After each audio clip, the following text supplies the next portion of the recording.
রাত 10:47। শিয়ালদা রেলওয়ে স্টেশনের platform number 5 প্রায় ফাঁকা। লাস্ট লোকাল ধরতে দৌড়ে এলাম। ঘোষণা ভেসে এলো, নৈহাটি লোকাল প্ল্যাটফর্ম 5-এ আসছে। ট্রেন ঢুকল, অদ্ভুতভাবে ফাঁকা কামরা। ভাবলাম দেরি হয়ে গেছে বলেই হয়তো লোক নেই। উঠে পড়লাম। দরজা বন্ধ হতেই দেখলাম সামনের সিটে এক বৃদ্ধ, সাদা পাঞ্জাবি, ভেজা চোখ। আমি বললাম, সব স্টেশনে থামবে তো? তিনি ধীরে হাসলেন। সব স্টেশনে ট্রেন থামে, কিন্তু সবাই নামে না। ট্রেন চলতে শুরু করল। বিধাননগর রোড পেরোনোর কথা, কিন্তু কোনো ঘোষণা নেই। দমদম আসার কথা, কিন্তু জানালার বাইরে শুধু কালো অন্ধকার। হঠাৎ লাইট টিমটিম করে নিভে গেল।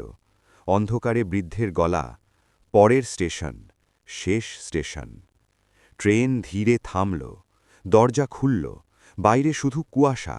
আমি নামব কিনা ভাবছি, ঠিক তখন পেছন থেকে ঠান্ডা হাত কাঁধে, নামো, এই স্টেশনটা মিস করলে আর বাড়ি ফেরা হবে না।